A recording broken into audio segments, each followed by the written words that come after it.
तर दुसरीकडे बराच वेळ रखडलेला मंत्रिमंडळ विस्तार अखेर येत्या 15 डिसेंबरला होणार असल्याची माहिती एनडीटीव्ही मराठीला खात्रीलायक सूत्रांनी दिली आहे। 16 डिसेंबरपासून नागपूरमध्ये हिवाळी अधिवेशन सुरू होत आहे आणि या अधिवेशनाच्या पूर्वसंध्येला नागपूरमध्येच नवीन मंत्रिमंडळाचा शपथविधी होईल अशी माहिती आहे। फडणवीसांच्या नव्या मंत्रिमंडळात आता कोणकोणत्या आमदारांची मंत्रिपदी वर्णी लागते याबाबत उत्सुकता आहे।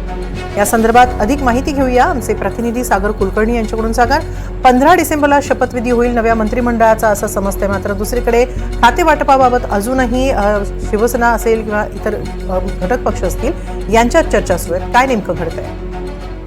हेमाली, वास्तविकतेत 14 डिसेंबरला मुंबईतील राजभवन येथे शपथविधीची तयारी देखील सुरू झाली होती, पण एकनाथ शिंदे यांच्याकडनं ही यादी अद्यापही मुख्यमंत्री कार्यालयाकडे सादर करण्यात आली नाही।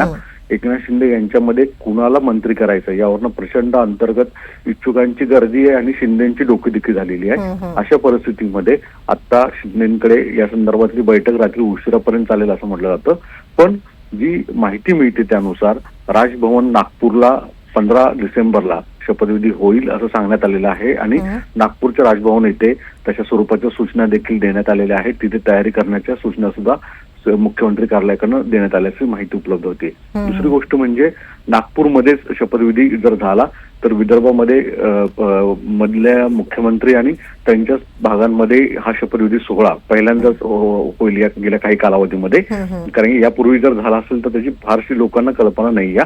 पण नागपूरमध्ये अशा विदर्भामध्ये की जिथे वारंवार त्यांना वाटतं की इकडे सर्व अधिवेशन व्हावं किंवा या भागामध्ये जास्तीत जास्त इतर महत्वाच्या घडामोडी घडाव्यात, तशा अनुषंगाने सुद्धा कदाचित अशा स्वरूपाचा निर्णय आहे असं म्हटलं जातं।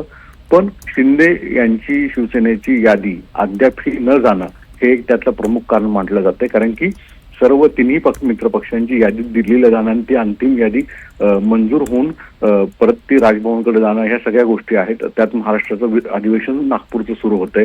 या सगळ्या गोष्टीमुळे 15 तारखेलाच अखेर नागपूरमध्येच शपथविधी करावा असा मतप्रभाव मुख्यमंत्री कार्यालयाकडनं आहे आणि त्या दृष्टीनं आता हालचाली सुरू झाल्याचं दिसून येत आहे। धन्यवाद सागर, आपण दिलेल्या या सविस्तर माहितीबद्दल।